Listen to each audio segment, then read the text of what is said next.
Olá pessoal, tudo bem? Estamos juntos novamente, começando mais um Debate Bet aqui no nosso canal, junto com a Suprema Bet, recebendo especialistas do mundo de jogos, né? E o pessoal que faz acontecer toda a estrutura para a gente bater papo, levar informação para você que participa, compartilha com seus amigos e que manda perguntas para a gente e que não necessariamente, eu já disse, o programa é gravado, não vou passar as perguntas hoje, mas vai ficar com os nossos convidados, então esse canal de comunicação fica aberto para a sua participação. Né? A gente vai tratar hoje muito do marketing esportivo das bets, vamos falar de publicidade, de investimentos em pessoal, de infraestrutura e de sistemas. E para isso nós estamos recebendo hoje aqui no estúdio o Marcos Sabiá, CEO da Galera Bet, o Gustavo Salvador, diretor da InPlaySoft, e o Renê Salviano, CEO da Hitmap, uma empresa de marketing esportivo. Então, amigos, bem-vindos, é um prazer recebê-los. Marcos Sabiá, você pode começar falando da Galera Bet, fale da sua empresa, fica à vontade como primeiro destaque aqui em introdução. Maravilha. Muito obrigado, Nivaldo. É um prazer estar aqui com você, com os amigos, Gustavo, Renê. É um prazer a gente poder falar sobre o nosso mercado. Um mercado excitante, com uma série de desafios. E nós, Galera Bet, estamos operando aqui no Brasil desde janeiro de 2022.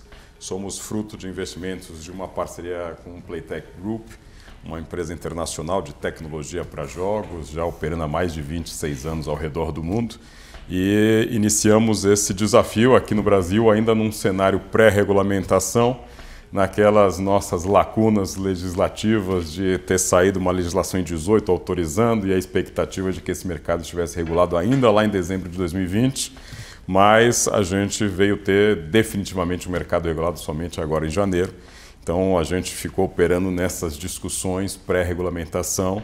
Graças a Deus o mercado evoluiu para um cenário de regulamentação, porque nós da Galera Bet, mesmo antes da regulamentação, já operávamos de acordo com as melhores práticas internacionais, sempre fomos uma empresa bastante preocupada com princípios, com valores, então cuidar das pessoas, tratar das pessoas com cuidado, com carinho, com respeito, pensando numa relação de longo prazo, não somente com elas, mas com o Brasil, sempre foi uma premissa do Galera. Por isso que nós nos tornamos, nesse meio tempo, a primeira empresa integrada à IBIA, que é a instituição de integridade no segmento de apostas esportivas ao redor do mundo. Fomos a primeira marca de apostas esportivas a receber um reconhecimento do Great Place to Work. Então, nós buscamos uma série de reconhecimentos demonstrando nossa preocupação com uma relação de perpetuidade no Brasil. E isso é bastante importante até para esse momento que a gente está vivendo, pós-regulamentação, que é um momento excitante, que eu sei que a gente vai bater um papo aqui gostoso falando sobre esses desafios todos que a gente tem agora. Claro, você falou da regulamentação que você esperava para 2018 e que veio em janeiro deste ano, nós estamos em 2025. Então, daqui a pouco você fala também se atendeu às expectativas que você tinha desde 2018 ou até mesmo antes disso. Claro, né? Claro. Legal. Gustavo Salvador, diretor da InPlaySoft. Prazer recebê-lo aqui também, Gustavo. Fica à vontade para falar uma introdução no começo da sua empresa. Perfeito. Prazer é todo meu também. É um prazer estar aqui com vocês. Obrigado pelo convite. Acho que faz todo sentido dizer isso. Eu faço minhas palavras dele. A gente viu nos últimos 5 anos o mercado brasileiro começar a se profissionalizar. E eu acho que a InPlaySoft ela representa muito isso, né? Eu sou diretor de desenvolvimento de negócios. A InPlaySoft é uma empresa da Inglaterra. Ela entra no Brasil já com alguns anos de experiência, um pouco mais de 20 anos, se a gente somar toda a história dos fundadores, mas com foco brasileiro, já pensando no tamanho do mercado, na importância do mercado para o cenário global e etc. Então a gente tentou trazer a tecnologia da plataforma para os operadores para cá. E aí já tem a gente startou a nossa atuação exatamente quando o Brasil regulou, então já voltado pensando nesse cenário. Eu estou no mercado de iGaming há um pouco mais de tempo, então eu vivenciei muito isso, as expectativas, a gente vê esperar uma coisa, às vezes não receber exatamente o que a gente esperava, mas pelo menos a gente está num cenário muito mais positivo e vendo cada vez mais profissionais cruzarem a linha, né? Aí hoje você não tem só a galera que mexe com bet, agora é a galera de bet, é um ramo profissional, traz muitos empregos e etc. E como plataforma, como empresa de plataforma, a gente tentou trazer isso, né? Um pouco da expertise europeia, porque isso já está lá na cultura deles há muitos e muitos anos, para a tropicalização brasileira, Latam, eventualmente, mas o foco ainda é muito Brasil, então tentar trocar um pouco de ideia sobre isso aqui. Vamos lá, trazer o seu conhecimento para a gente e para o público que está acompanhando, que é muito importante. René Salviano, prazer recebê-lo também, CEO da Hitman. Acabei de falar aqui de marketing esportivo, então temos uma relação muito próxima, né, René? Também. Bem-vindo. Com certeza, obrigado Prieto. É um prazer para mim estar perto de dois colegas de mercado, né? A gente somos uma agência de marketing esportivo, sediada em BH, mas com atuação nacional, e ela nasce em 2021. Eu venho de uma experiência de um pouco mais de 2 décadas na área de marketing esportivo, trabalhei com grandes eventos no Brasil como Olimpíadas, Copa do Mundo, Fórmula 1 e por aí vai. E eu tinha uma vontade de empreender. Só que antes eu passei por um clube de futebol, Cruzeiro, clube que eu torço inclusive. Eu tinha essa vontade de atuar nele. E depois disso, passei aquela grande crise no Cruzeiro, acho que de um grande aprendizado, nasce a agência em 21 com a necessidade de mercado, de ter uma empresa que conectasse as pontas. Eu acho que não só conectar, mas ter uma experiência de, poxa, eu quero vender esse produto e esse aqui quer comprar, quem que tem experiência para ajudar a conectar? Então a gente nasce com esse trabalho principal e também em relação a ativações. Eu acho que é uma necessidade de todas as marcas, de vários segmentos, de como pagar bem um patrocínio e como ativá-lo, né, para poder chegar nos objetivos, e para quem quer vender. E aí eu falo de instituições esportivas, de clubes, arenas e por aí vai. Então a gente é uma agência que conecta todos esses stakeholders, né? E com um crescimento muito rápido. A agência existe só há 4 anos e somos um dos líderes de mercado e já, graças a Deus, trabalhando com mais de 30 marcas ao longo do ano. Aí, cada ano aparecem outras 30 e, graças a Deus, todas elas grandes marcas. Crescendo tanto quanto o Cruzeiro. Exatamente. Não é? Eu não posso perder a oportunidade. Eu não posso perder a oportunidade. Onde vai chegar o Cruzeiro esse ano, 2025? Bom, eu sempre falo do Cruzeiro porque, obviamente, dizem que empresa, CNPJ não pode torcer para ninguém, mas obviamente a gente como agência trabalha para todos os clubes, mas claro que a gente tem um carinho pelo Cruzeiro, como por outras instituições. O Cruzeiro acho que vai crescer sim, o clube de futebol vive, né, Prieto, aquela onda, tá lá em cima, desce um pouquinho, isso é normal para qualquer instituição, mas eu acredito que está se fazendo uma gestão muito exemplar em relação à estrutura, à formação de clube e até coisas que às vezes fogem do radar, que é o carinho com o futebol feminino, carinho com o futebol de base, uma boa alimentação, um bom CT. Eu acho que isso aí resulta na parte desportiva dentro de campo. Então, acredito que ele vai crescer cada vez mais. Faz toda a diferença. Vamos lá, ô Marcos, fala sobre a sua visão, né, nesse momento de mercado brasileiro, do iGaming hoje, do ponto de vista de crescimento, de maturidade, de oportunidades, de principais desafios que vocês têm agora aqui no Brasil. Perfeito. Como eu disse anteriormente, a gente viveu em um cenário de pré-regulamentação, que era um cenário onde você já tinha autorização para operação das casas de apostas e inicialmente a gente tinha uma expectativa de que essa regulamentação, assim como previu o texto legal lá da 13756, de que a regulamentação sairia em até 24 meses, o que daria a dezembro de 2020. Infelizmente, por todas as questões que a gente sabe, de pressões sociais, grupos de interesse que eventualmente se opuseram à regulamentação dos jogos, essa regulamentação foi sair definitivamente, entrar em vigor plenamente, somente agora em janeiro de 2025. Então, essa lacuna legislativa permitiu o florescimento de um mercado muito grande no Brasil. O brasileiro tem uma predileção por jogos, as apostas esportivas vão ao encontro disso, entregam o que apostas esportivas devem entregar ao redor do mundo, porque eu sempre faço questão de ressaltar, o Brasil não é vanguardista em relação à regulamentação desse tema. Nós estamos falando de um tema que 18 países do G20 já tinham regulamentado. A gente hoje só tem a Arábia Saudita e a Indonésia dentro do G20, e aí por questões ideológicas, de respeito aí a princípios religiosos, mas 18 países do G20 já tinham regulamentado, então a gente está falando ali de os grandes países desenvolvidos, entendendo que o jogo precisava sair do eixo de expectativa de geração de receita, de investimento, o que nunca foi, para estar no eixo adequado, que é o de entretenimento, que é o da diversão, né? Então, de fato, esse mercado floresceu muito, entregando entretenimento, diversão, só que a partir do momento que você tinha um mercado desregulamentado, você teve empresas que operaram sob princípios de jogo responsável consagrados ao redor do mundo, como é o nosso caso, e de outros grandes players aqui do Brasil, que já vêm de operações em outros países regulamentados e trouxeram esses princípios para o Brasil. Mas você também teve operadores que trataram o país como simplesmente uma oportunidade de ganho rápido.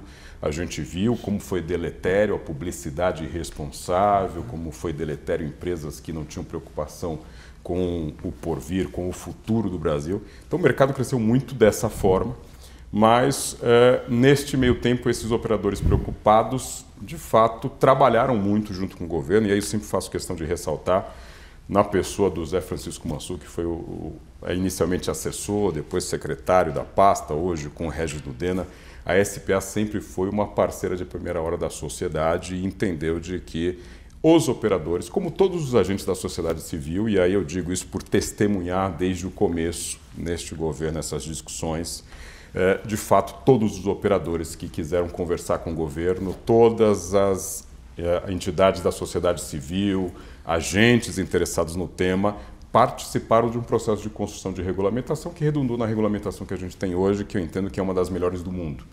Porque se a gente tinha o ônus de ser um dos últimos países desenvolvidos ou em desenvolvimento a regulamentar, a gente também tem o bônus de olhar as lições aprendidas e não precisar cometer os mesmos erros. Então, a partir de janeiro de 25, eu entendo que a gente tem um mercado bem regulamentado, com uma regulamentação robusta, preocupada com o que deve se preocupar, que é, primeiramente, proteger a sociedade oferecendo um produto de qualidade, exigindo dos operadores que ofereçam entretenimento de qualidade e também oferecendo para esses operadores a oportunidade de ter regras claras, de ter um marco regulatório muito claro. Então, a gente, desde janeiro de 25, tem esse ambiente que eu entendo que deve ser um ambiente próximo do que é o ideal. Infelizmente, por todo esse histórico que a gente tem de desregulamentação e até mesmo antes de ilegalidade do jogo, a gente sabe que a gente traz todo um estigma em relação a essa indústria que é de décadas, para não dizer de séculos, aqui no Brasil, né? Então, precisa-se trabalhar todo esse histórico e sempre é muito deletério, ainda muito presente, a atuação dos ilegais. Porque se a gente tem uma regulamentação que protege menores, já que é impossível hoje um menor abrir uma conta numa casa de apostas, ao mesmo tempo você tem ainda um mercado ilegal onde esse menor consegue entrar.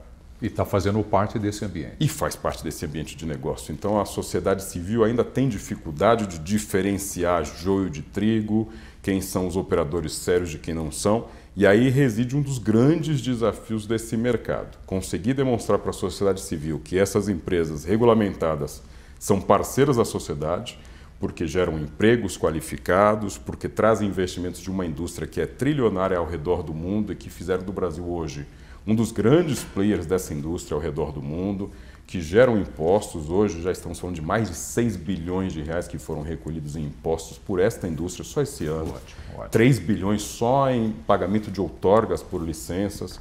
Estamos falando também de geração de tecnologia, de empresas que vêm para o Brasil e que hoje desenvolvem jogos, desenvolvem plataformas, desenvolvem soluções de pagamento. Então é todo um ecossistema muito positivo para o país, e essas externalidades positivas precisam ser demonstradas à sociedade, e é papel também de nós, agentes econômicos sérios, que têm uma perspectiva de longo prazo para o Brasil, demonstrar isso para a gente garantir segurança jurídica, trabalhar isso com os agentes públicos para que a gente evite esses sobressaltos de aumenta imposto, reduz, proíbe isso, limita daqui, porque isso é muito deletério. A gente precisa, de fato, mostrar essa face bonita do jogo, que é a face do entretenimento, da diversão, da segurança, da proteção às pessoas. Né? Eu acho muito curioso tudo que você disse, e aí entra uma preocupação que eu tenho discutido com os convidados que têm passado aqui no Debate Bet, que é também, viu, Gustavo e Renê, essa relação de disputa de tributação. Né? O entendimento, vou falar, eu de fora dessa especialidade, desse mundo que vocês vivem, puxa vida, você começa a conversar no dia a dia e fala, esses caras movimentam muita grana, É muito dinheiro. E aí estou falando de companhias regulamentadas. E o governo também cresce um pouco os olhos para cima disso, nessa condição de sair, por exemplo, se eu não estou enganado, de 12% para 24% a tributação para os jogos agora, é isso? E aí é até importante combater algumas desinformações, se vocês me permitem, porque esse é um assunto que toca bastante para a gente. Primeiro que quando a gente fala em tributação, Nivaldo, esse percentual que hoje é o de 12% é o imposto específico das casas de apostas. Isso. É o que a gente comumente no setor chama de tax gaming, porque ele incide sobre a receita bruta, sobre o que a gente chama de NGR das casas, que é o Net Gambling Revenue, que é o resultado depois que pagou os prêmios de todos os depósitos que ocorreram dentro da casa. E as pessoas muitas vezes criam uma certa confusão em relação a esse tema, mas este é um setor que tem um percentual de pagamentos de prêmios muito alto. Só para você ter uma ideia, um jogo que é bastante famoso, que é o Fortune Tiger, que é o famoso Tigrinho. Eu sempre digo que assim, o Tigrinho é um jogo que é o Fortune Tiger, que é um jogo internacional, desenvolvido lá na Europa, inclusive, que tem uma certificação internacional, em que essa certificação internacional, que tanto laboratórios internacionais quanto esse laboratório internacional também certifica para o Brasil, porque não pode existir nas casas regulamentadas jogos que não sejam certificados, ele tem um carimbo dizendo que o Tigrinho vai pagar, na média, 96,81% do que ele arrecadar em prêmios. O que isso significa? De cada R$100 que entra numa casa de apostas, 96,81 vai virar prêmio nesse jogo do Tigrinho. E os jogos regulamentados, eles têm percentuais que variam entre 95% e 93%, até porque a lei exige que, no mínimo, a casa pague 80% do que ela arrecada em prêmios. Então, grande parte do volume de recursos que transita pela casa de apostas é prêmio. Se eu, obrigatoriamente, por lei, tenho que, no mínimo, pagar 80%, e se a realidade de mercado hoje gira em torno de 94% a 95%, a gente está falando que o resultado de receita das casas é esses 4%, 5% que ficam. E é sobre isso que vai incidir esses 12%, só que a tributação não para aí. Porque, como qualquer outra empresa do mercado, a gente ainda vai pagar mais 9,25% de PIS/COFINS, e aí 12 mais 9, vai pagar mais ISS, que pode chegar a 5%, vai pagar depois, lá no resultado da empresa, imposto de renda, que pode chegar a 15%, vai pagar ainda a CSLL. Então, no final das contas, uma casa de apostas paga em torno de 35% de imposto, que é o que uma empresa brasileira de qualquer setor vai pagar. Algumas até menos. É menos. Então, quando a gente fala, é 12%, é muito menos do que os outros, 12% é esse imposto específico que já existiu uma discussão 4 meses depois que a regulamentação entrou em vigor para aumentar para 18%, e que agora a discussão não é nem mais 18%, é 24%. Ou seja, a gente está falando de um mercado que acabou de regulamentar, que já quer aumentar ou em 50% ou em 100% a tributação dele. Nivaldo, só existe um resultado quando você mexe nessas premissas que fizeram parte de uma análise de negócio séria de uma empresa. Se essa empresa é séria, ela vai começar a fazer conta para pensar se vale a pena. Se vale a pena. E as empresas sérias, muitas vezes, chegam à conclusão de que pode não valer a pena e quem fica no mercado é quem não é sério. Então, é muito melhor o governo, se pensa em alargar a arrecadação tributária com esse segmento, que eu acho que pode ser uma discussão legítima, pensar que tem metade desse segmento ou mais que não paga imposto nenhum. Então, vamos dobrar a tributação, bota esses ilegais para dentro, de fato, bloqueia esses ilegais de trabalhar no Brasil, asfixia o meio de pagamento que ainda opera para esse legal, responsabiliza eventualmente o meio de pagamento, o banco que está fazendo PIX para esse legal. A gente está falando, Preto, que se o mercado legal gerou 17 bilhões em NGR, você tem ainda outros 17 bilhões que não estão pagando imposto nenhum. Nada. Em que as pessoas são eventualmente induzidas ao vício, que elas não têm um 0800 para ligar, que ela não vai poder ajuizar a ação, que ela não vai poder ir ao Reclame Aqui, ao PROCON, que ela não vai poder procurar os direitos dela na justiça, que ela não vai ter proteção alguma, que o menor não vai poder entrar. Não é melhor a gente combater esse vilão, efetivamente, e garantir que essa tributação dobre? Eu entendo que aí é a gente entender que o inimigo é outro e não é a casa de aposta regulamentada. Né? É isso mesmo. Gustavo, fale você também a respeito da sua visão desse mercado brasileiro, você com o trabalho de criação, desenvolvimento de plataforma para essas empresas, por favor. Eu concordo com muitos pontos do que o meu colega trouxe aqui. Tem vários outros pontos que eu discordo também, mas não tantos. Acho que a conclusão final a gente está na mesma página. É um mercado extremamente rico, é um mercado muito mal interpretado.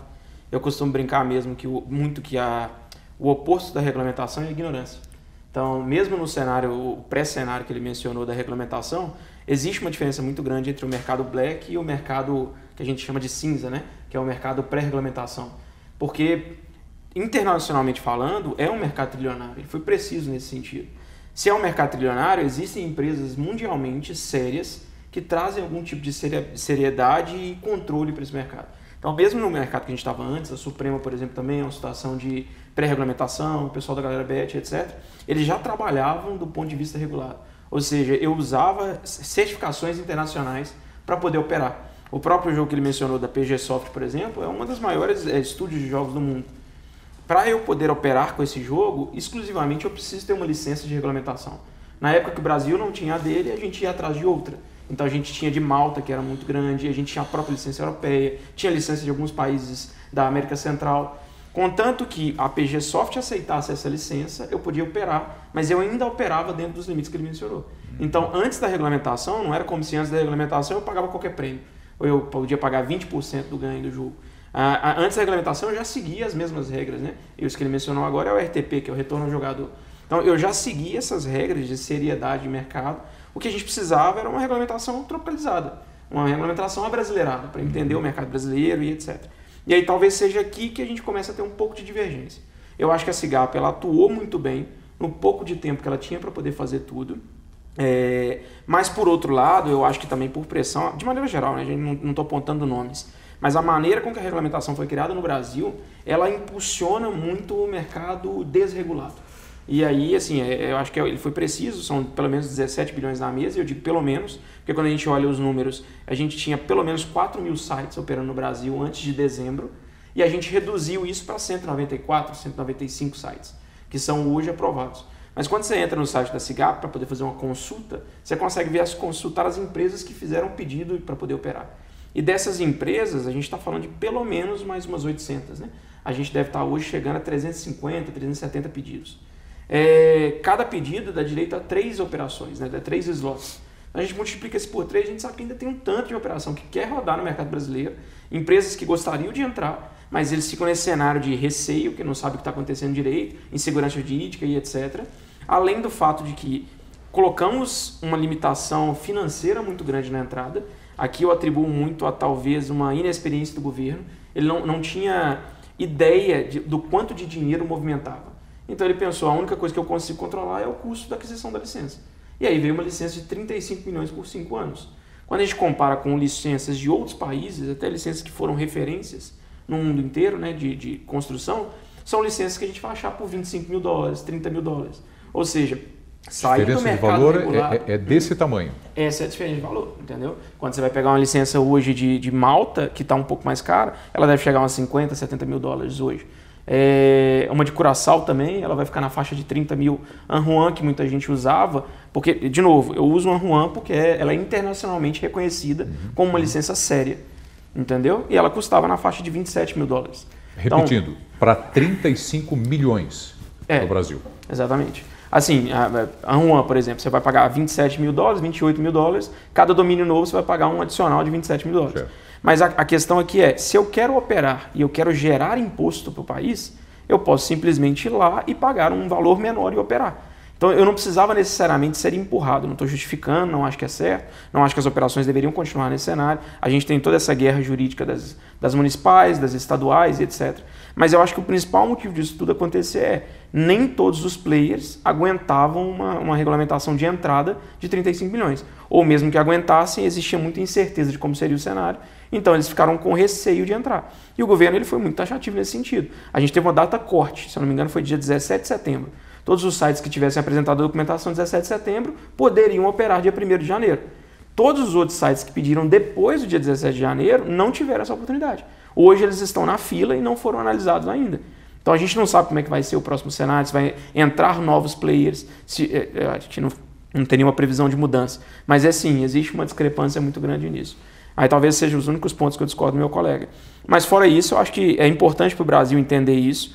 existe uma diferença muito grande desse mercado, dessas diferenças de licença para o mercado black. Aí o mercado black é o quê? Eu copiar o código do jogo, eu vou copiar o código do Tigrinho, porque tecnicamente falando não é uma coisa tão difícil.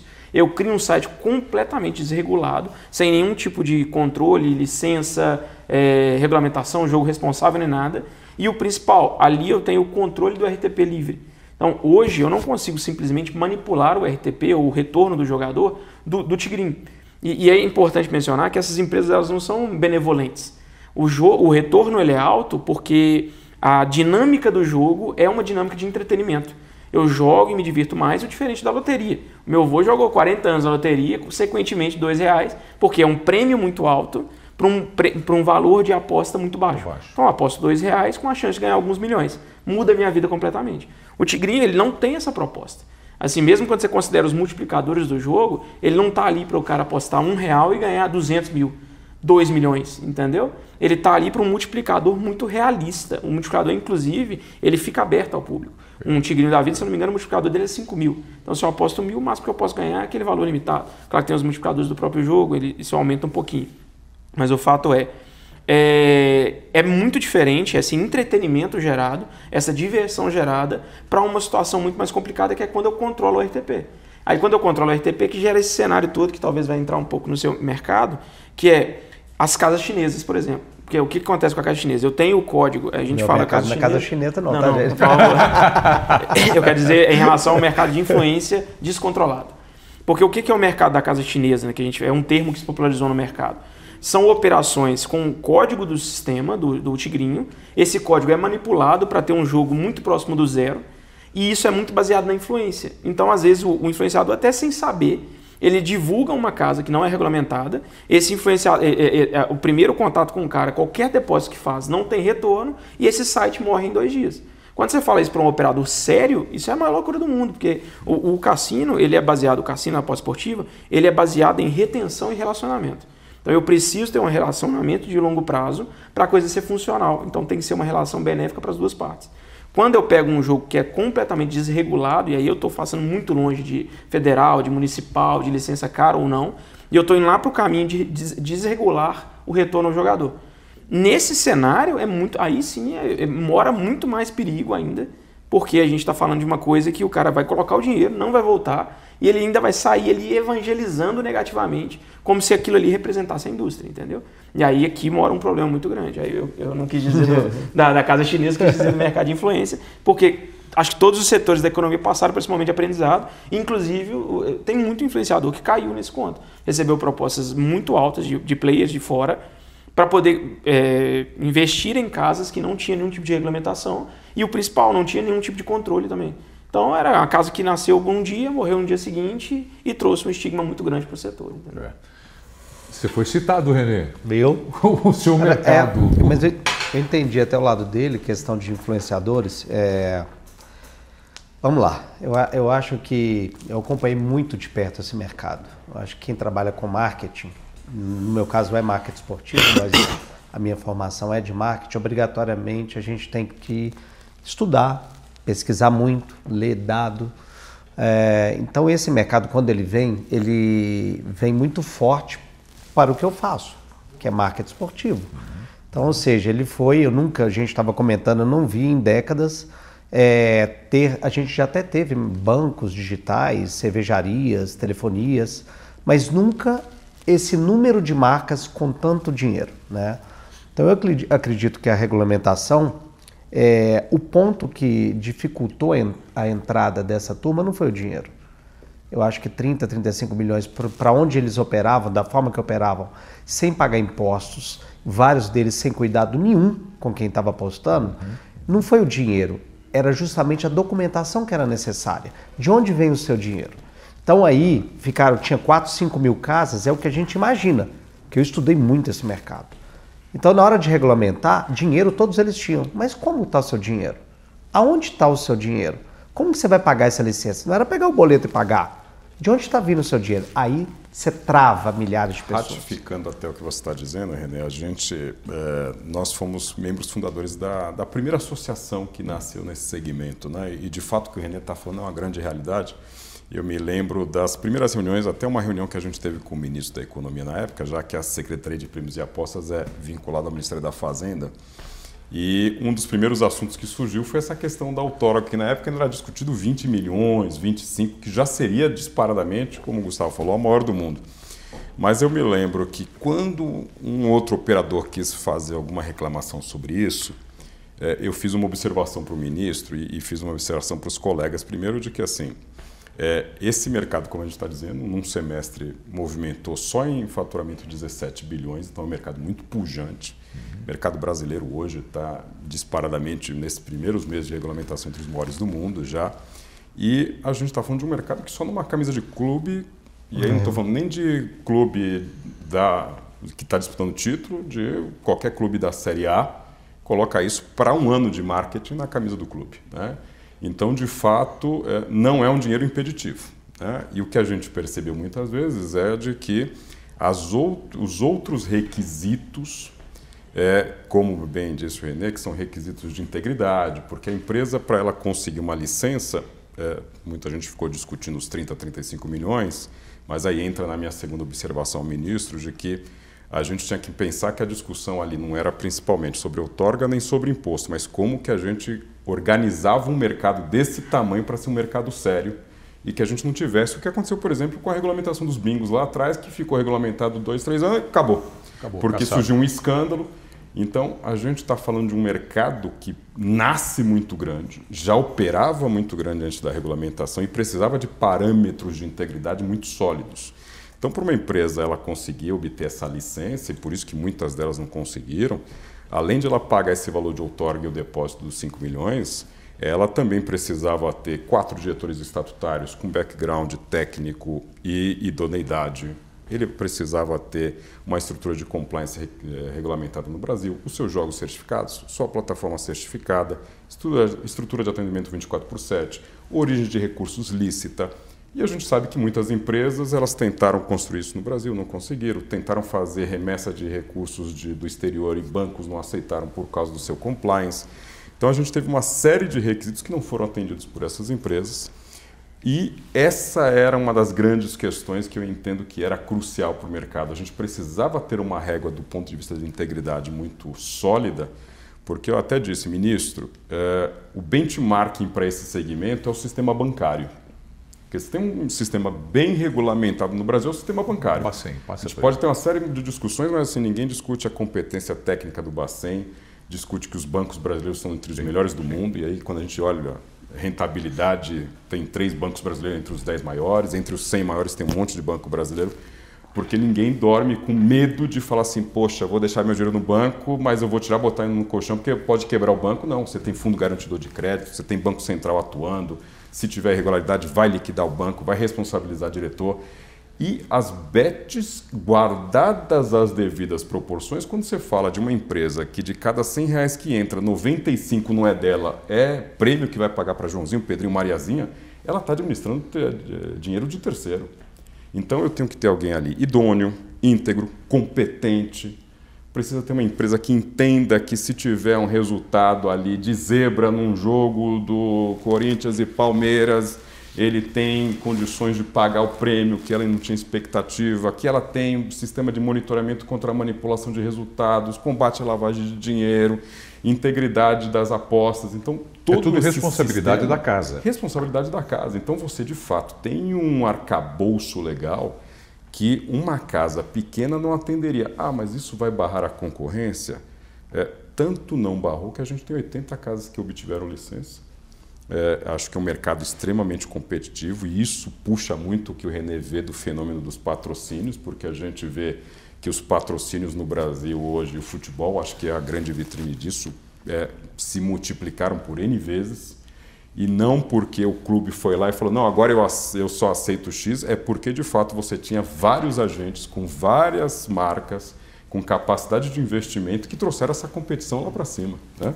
Então, num mercado extremamente competitivo como esse, você tem um arcabouço legal que garante que as casas que estão ali atendendo as pessoas são casas sólidas, é a melhor segurança que você pode dar à sociedade. Então, por isso que eu parto do pressuposto de que a regulamentação nesse sentido ela foi muito rígida, mas ela foi acertada em botar essa régua lá em cima para evitar que eventualmente algum aventureiro entrasse, e como é no sistema bancário. A gente tem a segurança de que não vai ter um banquinho de esquina que vai ter lá a possibilidade de receber depósito e sumir, porque no dia seguinte o fundo garantidor vai lá e vai garantir os depósitos das pessoas. Então isso eu entendo assim que é um dos grandes legados. De fato, a gente precisa evoluir, existe uma discussão que eu entendo que deve ser contínua com a sociedade, essa dialética tem que existir com a sociedade, com o investidor, para que a gente tenha uma regulamentação que preserve a casa legal, que estimule o jogo nessa casa legal, que essa casa legal ela não tenha também uma série de fardos em que quando ela compete com alguém que monta um site lá no exterior, sem preocupação nenhuma, ela não seja competitiva, mas ela precisa sim garantir segurança, garantir um bom produto, garantir uma equipe técnica competente e que a pessoa saiba que se ela deixar o dinheiro dela lá no dia seguinte, ela pode entrar, vai sacar e não vai ter problema nenhum. Então, tudo isso acho que foi um bom espírito que guiou ali a discussão da regulamentação. Ô Renê, queria voltar com você falando a respeito do seu preparo, né, que você estudou para essa experiência com o marketing inserido nesse mundo que a gente está falando. Eu acho que é uma necessidade. Quando a agência é criada, eu pensei obviamente em dor de mercado. E essa dor de mercado eu já tinha ali alguns anos de estrada, né? Sempre sendo um apoio, por exemplo, de agências publicitárias e de marcas, então isso eu já fazia.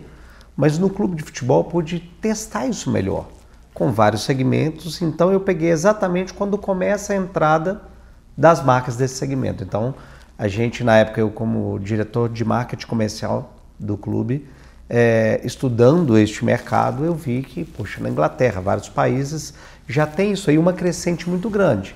Então a gente leva isso para o clube, num momento que não existia isso ainda no país, e testa. Está falando de que ano? 2019. 2019. Então era 18 para 19, mas obviamente ninguém tinha feito isso, então tanto é que quando a gente entra, vários clubes me ligaram para, poxa, como que você fez isso? Como é que é o contrato? E como o Sabiá falou, valores que eu vou tentar achar um multiplicador, mas eu estou falando de, hoje deve estar em média de 5 a 7 vezes o valor que se cobrava na época. De 2019? Exatamente, estou falando de 5, 6 anos. Então, ou seja, eu pude testar isso lá dentro. Então, a agência ela nasce dessa dor. Então, o que a gente faz hoje? Poxa, se eu tenho 20 anos trabalhando para esse mercado, se eu vi isso de dentro do clube, testando isso, vou para fora. A gente tem hoje a agência, como é que ela funciona?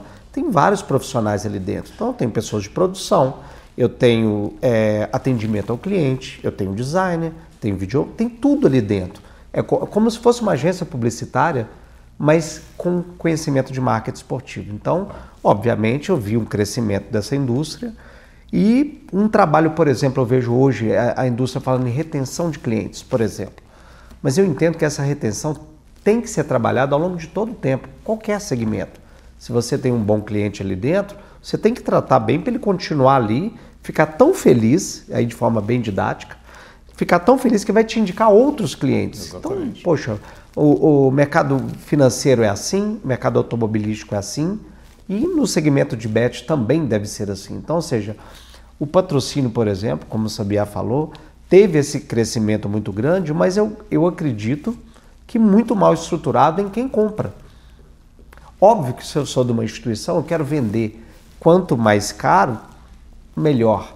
Mas eu acho que o valor não é ali o indicador que quem está vendendo tem que preocupar. O que eu estou vendendo vale isso mesmo? E quem está comprando está preparado para comprar? Ou é por ego? Eu tenho o patrocínio do clube tal, eu tenho o patrocínio da arena tal, eu tenho o patrocínio do esporte tal. Quem está gerando marca? Porque a gente está falando de commodity.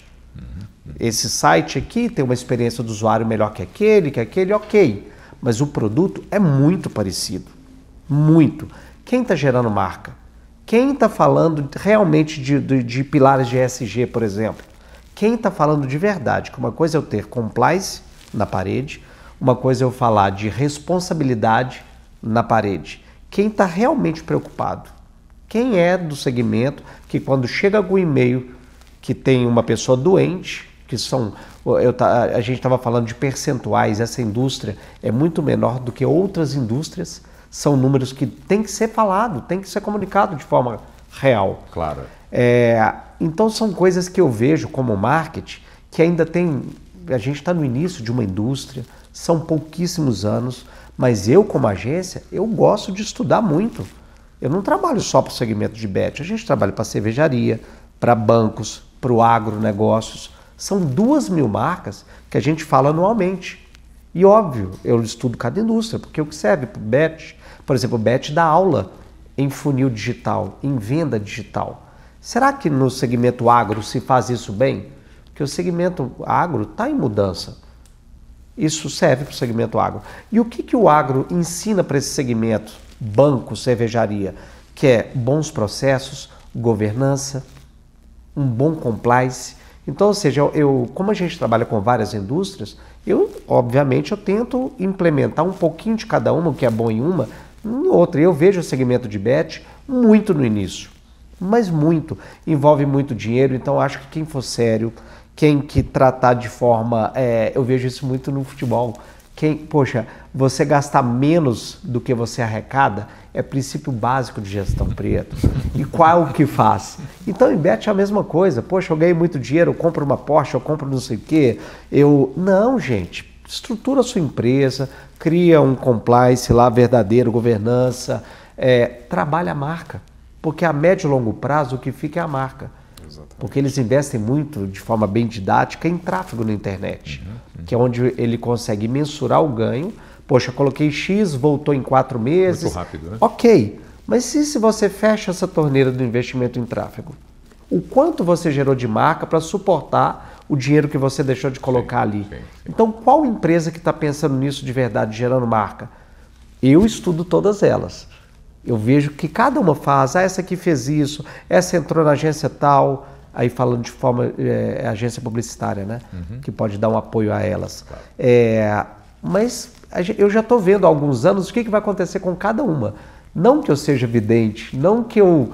Claro que não, mas a gente estuda todos os dias para entender como gastar menos, como comprar melhor um patrocínio, como ativar ele melhor, não para ter conversão. Conversão é um dos indicadores, mas como que eu vou gerar marca para cada dia que passa eu precisar cada vez menos do investimento em internet. Não que ele não vai existir.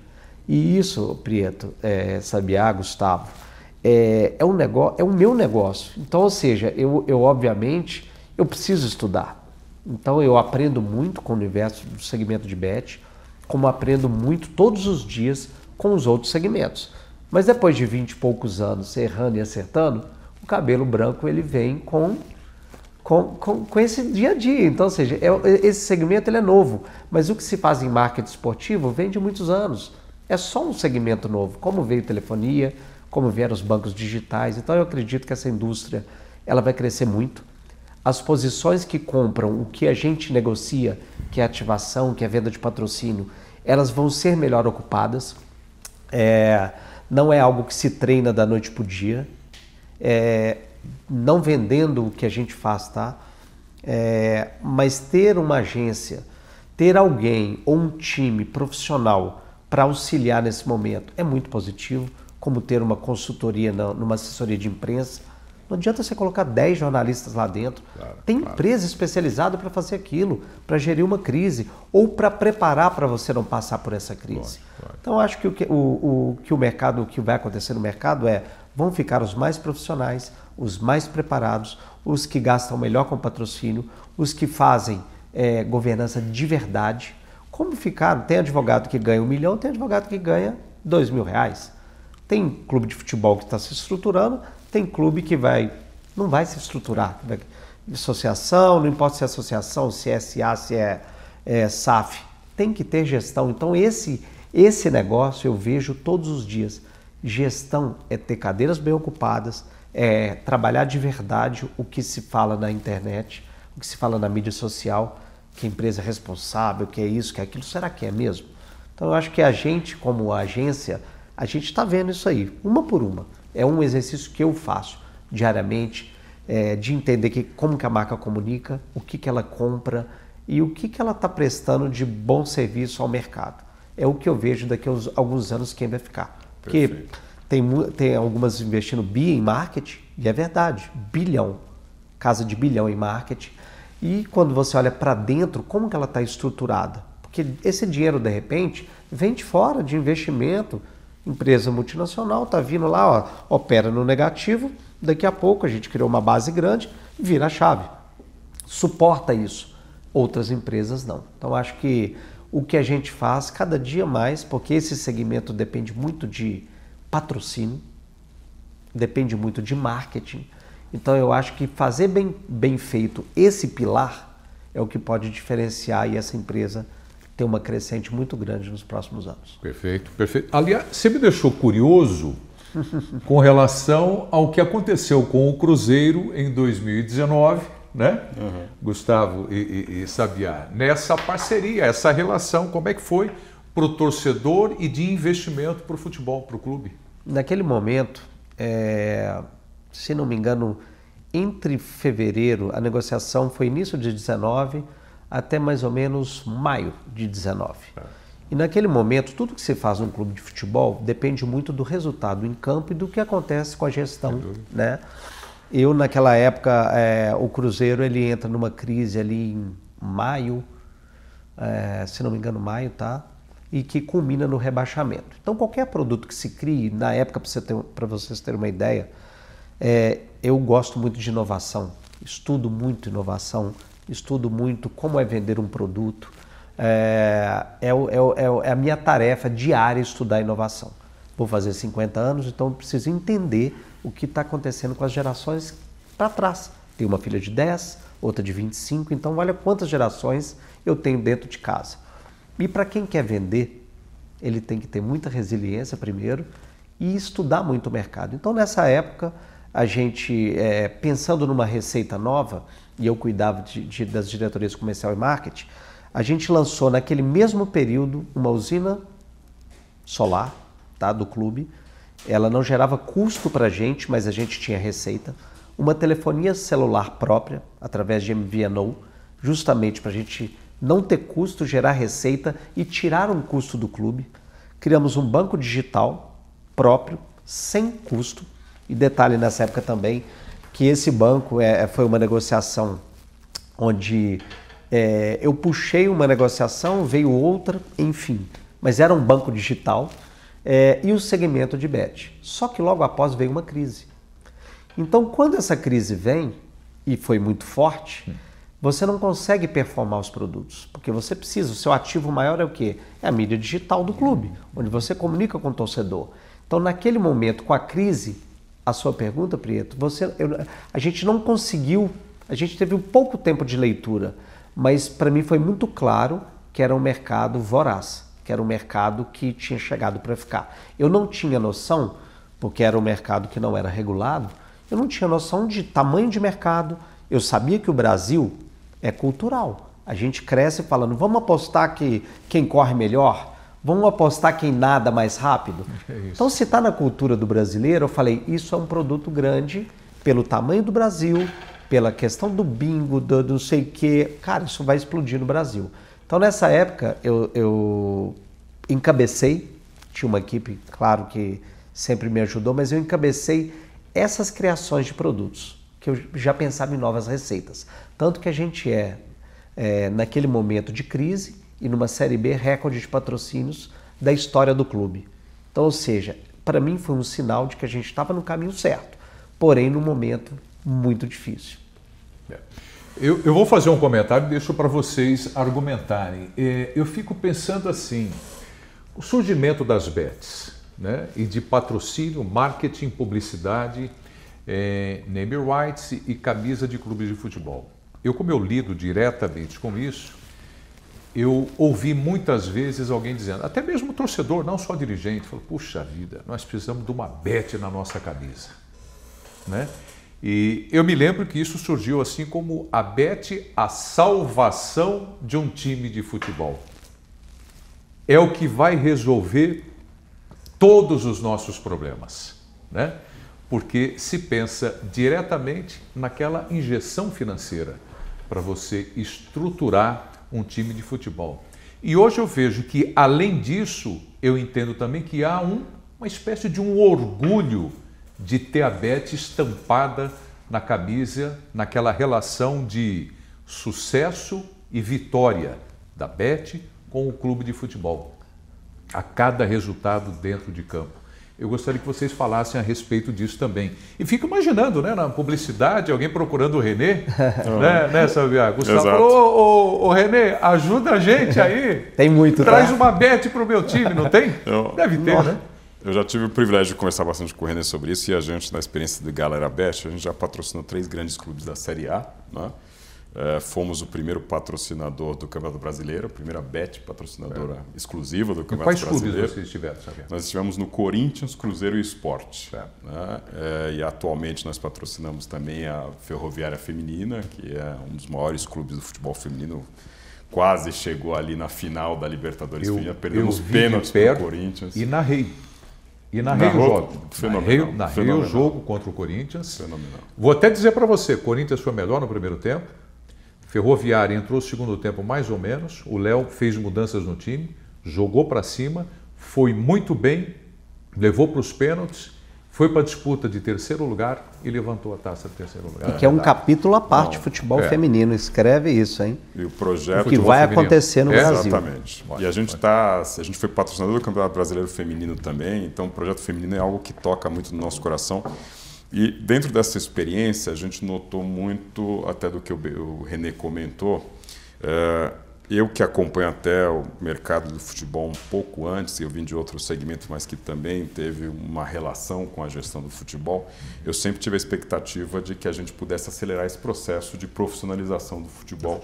Porque aí no patrocínio você começa a ter uma discussão mais sofisticada do que simplesmente a simplista de que vou pagar mais pela camisa porque quero pagar mais. Perfeito. E a gente vivenciou muito isso porque a gente percebeu que quando esse mercado de bet ele foi crescendo, já que a gente estava lá no começo, esses ativos eles foram de fato encarecendo muito e descolando de uma discussão que é extremamente importante e que vai demonstrar qual o nível de maturidade desse mercado ou não.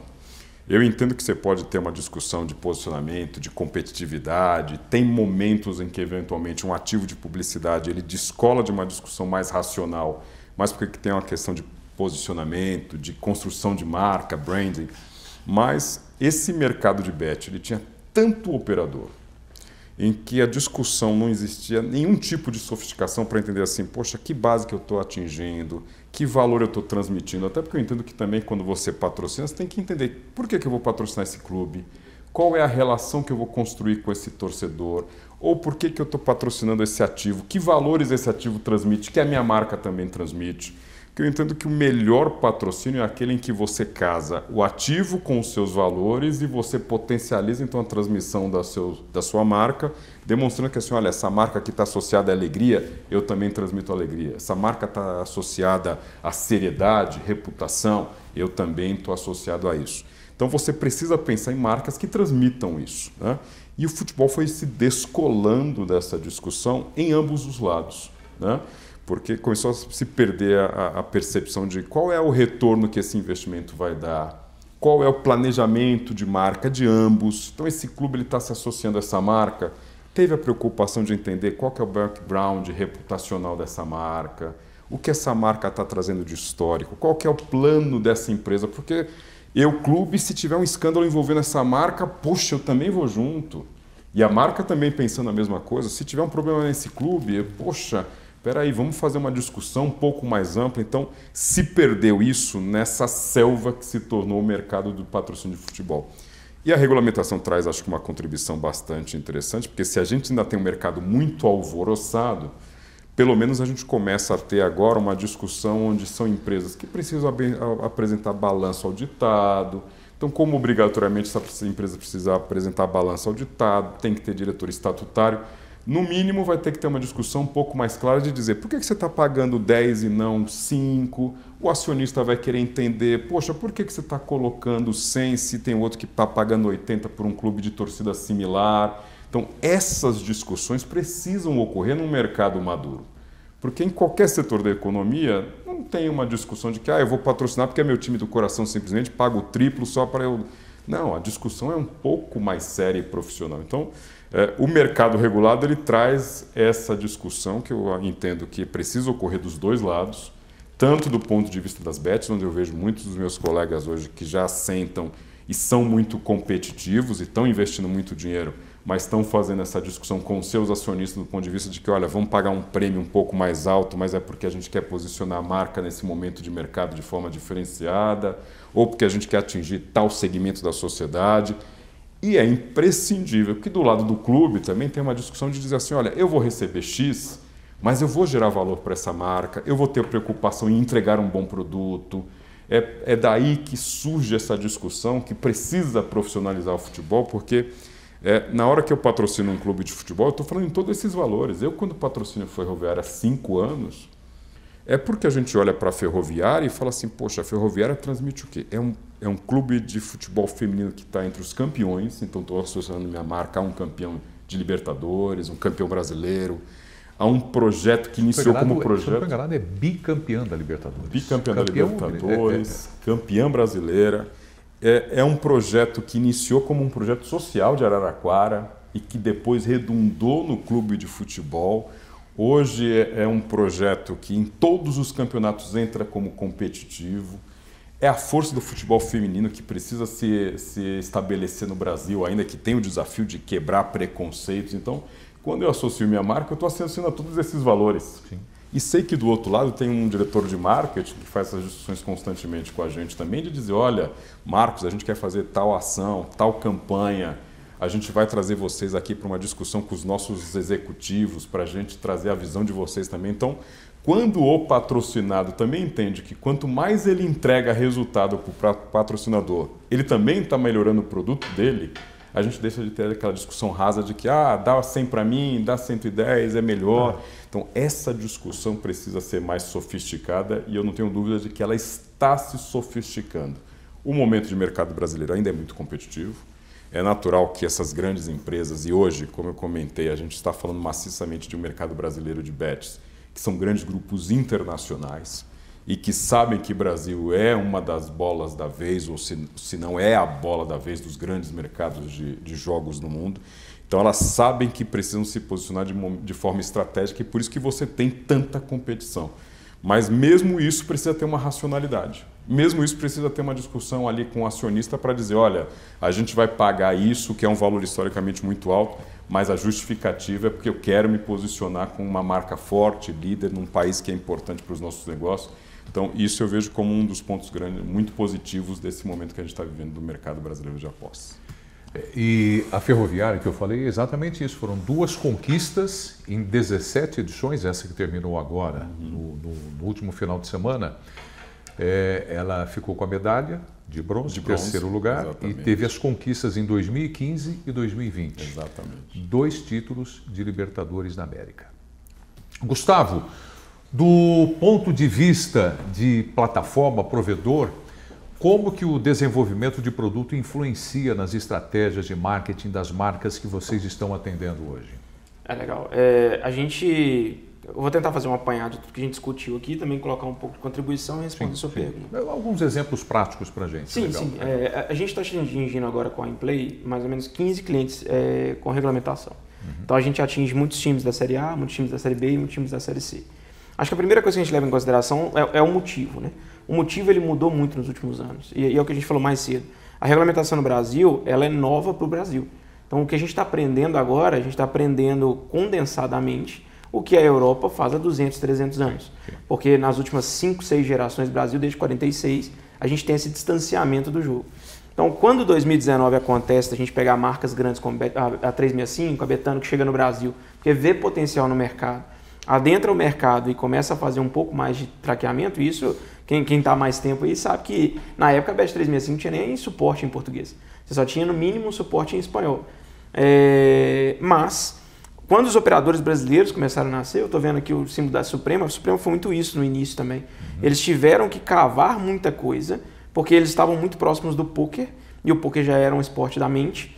E aí eles foram entendendo esse mercado, até pela idade, o fit cultural deles foi mais fácil de entender o mercado. E aí foi em perspectiva. Então, nos últimos anos, antes da regulamentação, esse amadurecimento ele veio muito próximo da responsabilidade, igual o meu colega falou. Eu precisava mostrar que eu era uma empresa séria. E eu não tinha nenhuma regulamentação para me basear. Não tinha como eu mostrar para o jogador final que a minha bet pagava no final do dia, que eu tinha um RTP respeitável e etc. Então eu vou colocar dois principais pontos. Eu acho que é esse o ponto de trazer a responsabilidade, de mostrar quando eu trazia um grande influenciador ou quando eu trazia um time junto comigo, eu meio que transferia a responsabilidade, a independência daquele time para a minha marca. É como se a autoridade daquele time era transferida para a minha marca. Então, eu não estaria patrocinando o Cruzeiro se eu tivesse relacionado a não pagar jogadores. E o jogador, ele conseguia ter essa percepção. Então, na época, ele funcionava como uma transferência de autoridade. O que aconteceu depois disso, eu acho que hoje em dia tem muito a ver com a retenção. E aí ela passa um pouco para o produto também, eu vou entrar nisso. Mas agora, quando a gente fala sobre o relacionamento de longo prazo, é que começa esse sentimento do próprio torcedor de que aquele patrocínio não é só mais uma marca na camisa. Eu preciso daquele relacionamento ser alguma coisa maior. Eu já vi cliente meu patrocinar time e não ter um bom relacionamento com a torcida, o que faz toda a diferença. E é muito comum a gente falar que o patrocínio do time não converte o jogador, mas ele retém. Porque aí você consegue fazer uma coisa customizada para ele, você consegue apoiar o time, e aí quando acontecem situações em que eu estou na Série B e vou para a Série A, você associa diretamente a eu sair dessa situação por causa daquela marca. Sucesso. E aí a torcida ela agarra muito, ela abraça muito a ideia e ela consegue avançar muito mais. Então é direto, a gente ouve algumas coisas no mercado assim, mas tal time tinha uma presença muito mais forte quando patrocinava, mesmo quando o valor era menor. Não era só o dinheiro pelo dinheiro, né? Então tinha muito esse relacionamento. Eu acho que o que está acontecendo com o mercado agora tem muito a ver com isso, tem muito a ver com o produto. Então, a partir de agora, e no início ali, é marketing. Eu só precisava colocar marketing. Eu precisava pagar o que é mais caro. E aqui um detalhe técnico, né? Antes da regulamentação, as principais Big Techs não apoiavam a divulgação de bets, né? Então, eu tinha Google e Meta, Facebook, Instagram. Eu não podia divulgar jogo online nessas plataformas. Hoje, com a regulamentação, eu posso. Se a marca estiver devidamente regulamentada, eu posso. Os operadores brasileiros descobriram N maneiras de fazer isso acontecer, mas era para continuar fazendo a divulgação, o que não era permitido, era muito custoso para a operação. Então, quanto maior eu me tornava como operador, maior era a minha situação de escalar uma estrutura de divulgação onde eu não era permitido. E isso ia ficando cada vez mais caro, até que chegava num ponto de rescisão. Já não fazia mais tanto sentido, principalmente pelo que meu colega falou, aquela conversão direta, a aquisição por tráfego pago, ela não é uma aquisição tão rica. Ela vai te dar um ROI, você calcula quanto tempo vai demorar para esse dinheiro voltar, você consegue calcular alguns meses depois, o LTV daquele cliente, é o tempo que ele fica com você, mas aquele ali ele pode morrer. E a permanência, o aumento desse LTV, ele vem de patrocínio, de brand awareness e outros detalhes todos. Então, quando eu tinha essa proibição das Big Techs de fazer a divulgação, eu tinha um excesso de caixa voltado para a aquisição, eu não tinha tanta maturidade em relação à retenção, isso era normal do mercado naquela época, e eu precisava trazer mais jogadores. Então, acabava escoando em patrocínios. E aí entrava muito nesse cenário que a gente comentou do patrocínio desenfreado. Então, quanto maior eu me tornava, mais me sobrava, mais o percentualzinho dedicado àquilo era maior, e eu podia aplicar aquilo ali mesmo sem ter controle nenhum. Eu não sabia se ia dar certo, se ia ter resultados, se tinha alguma funcionalidade. Então, acho que também passa pela maturidade da regulamentação. A gente tem um mercado digital diferente, hoje controlado, Big Techs com apoio e etc. Enquanto o patrocínio do time ele se torna uma coisa muito mais importante nesse momento. Muito mais expressivo e muito mais inteligente. Então, o meu patrocínio não é um patrocínio leviano, não é só por fazer. Até eu acho que muito disso teve a ver com os naming rights. A gente começou a ter muitos naming rights que faziam sentido, até que em determinado momento alguns naming rights já não faziam mais tanto sentido assim. A gente começou a ter assim, naming rights de prédio. Aí o cara chegava, pegava um prédio grande, passeava muita gente, o cara mudava o nome. Aí naming rights da rodoviária. E aí ia nesse cenário, porque eu precisava colocar minha marca em algum lugar e todo mundo queria ter esse acesso à maior quantidade de pessoas possível. Agora, no momento que a gente não precisa necessariamente transferir a responsabilidade, eu acho que o cenário muda um pouco. E ele fica um pouco mais inteligente. A Inplay é uma empresa que traz essa experiência da empresa da Inglaterra, mas traz essa experiência europeia ou mundial para isso. A gente vem adquirindo cada vez mais clientes brasileiros para tentar trazer um pouco da importância do produto agora. Então, acho que agora existe a importância do marketing, a retenção sobre ele, mas não é mais exclusivo sobre isso. Agora, o jogador, acho que na ponta final, o jogador ele é um cliente e ele precisa ter uma boa experiência. Então, aqui a gente está falando sobre gamificação, a gente está falando sobre relacionamento, nutrição, as próprias criações de setores de VIP, que não tem necessariamente a ver com a quantidade de dinheiro que o cara ganha ou perde, mas tem a ver com o relacionamento que ele fica lá. Então, se o meu avô apostou 40 anos na Caixa, sempre R$2, tecnicamente falando, hoje, com o nível de inteligência de ferramentas que a gente tem, ele é um cliente VIP. Ele é um cliente que ele continua entrando, ele tem o seu momento de diversão, é uma diversão controlada, saudável e que faz sentido para ele. Então eu trago esse cara para perto, aumento o meu relacionamento, consequentemente eu começo a aumentar. Então falando em números reais, assim, o LTV brasileiro, que a gente fala Lifetime Evaluation, né? O dinheiro que o cara gasta hoje no Brasil versus na Inglaterra, a discrepância é muito grande. Quando eu pego, e aí estrangula um pouco mais em relação aos impostos, se a gente for fazer uma análise mais aprofundada. Mas o LTV europeu, em média, ele é de 24, 26 meses. Significa que um jogador ele entra numa marca e ele fica 26 meses associado àquela marca linda, jogando, tendo seu momento de diversão e etc. O Brasil, ele está chegando a 4 meses. Mesmo com os dados que a gente começou a ter agora, dados centralizados, para fazer um pouco mais sentido, o brasileiro, o operador brasileiro ainda estrangula muito para conseguir atingir 4 meses de retenção. Quando você tem 4 meses de retenção, sua aquisição precisa ser muito barata, porque senão você estrangula. O jogador ele vai levar o seu dinheiro todo e em 4 meses você não consegue fazer. E eu brinco muito, bet não é varejo. Ela não é feita para você ganhar dinheiro no primeiro mês e ir embora. É por isso que o cassino tem um RTP tão alto. É tudo associado. Quanto mais eu pago o jogador, mais momentos de diversão eu trago, mais justiça eu trago na mesa e eventualmente eu consigo ter uma relação melhor. É tudo meio associado, mas acho que o produto faz muita diferença. Hoje, o operador ele não entra necessariamente pelo produto. O jogador, vamos pensar, o cliente, ele não entra necessariamente pelo produto. Ele ainda não tem vamos usar a palavra maturidade, de diferenciar entre um produto e outro. Mas ele vai embora pelo produto. Se ele entrar no produto e a experiência dele for ruim, muda completamente. É a mesma coisa se a gente fizer a associação do banco aqui. Às vezes, fazer o Pix é a mesma coisa. Mas a experiência que eu tenho no aplicativo, a experiência que eu tenho no atendimento, a experiência que eu tenho no gerente de contas e etc., mais o que eu estou vendo na televisão, da importância do banco, da presença do banco e etc., que é o conjunto de tudo que faz sentido para a gente começar a falar de um LTV de verdade, assim, de uma retenção longínqua. Fazer um comentário em cima do que o Gustavo falou que é interessante, que é, mais uma vez, a gente estudar o que é esse mercado, né? Eu já conversei com várias marcas, é exercício nosso, né? Então, eu lembro que eu fiz uma pergunta. A cada cliente que entra aqui, me conta, entraram 1.000 clientes, quantos ficam ao longo de 12 meses? 5%. Falei, rapaz, 95% sai. E aí, usando até o tema de naming rights, alguns anos atrás, tinha uma marca que queria patrocinar um futebol. E com aquele dinheiro, ela ia ser mais uma no futebol. A gente levou para o vôlei, com o mesmo valor que estaria na Série B, e a aparição dela, que é medido. Você pode gostar ou não do vôlei, amar futebol, não importa. Eu estou falando de dado real. O vôlei trouxe uma aparição maior, awareness maior, do que o Flamengo ou qualquer clube brasileiro. O retorno de mídia foi maior do que o Flamengo, com investimento 12 vezes menor. Através de um name rights e, obviamente, através de estudo. A gente prometeu e cumprimos esse retorno. Falando de outro name, Belo Horizonte, vou dar um exemplo. A gente tem o Cruzeiro e o Atlético, duas potências. O cruzeirense vai no Mineirão e o atleticano vai na Arena MRV.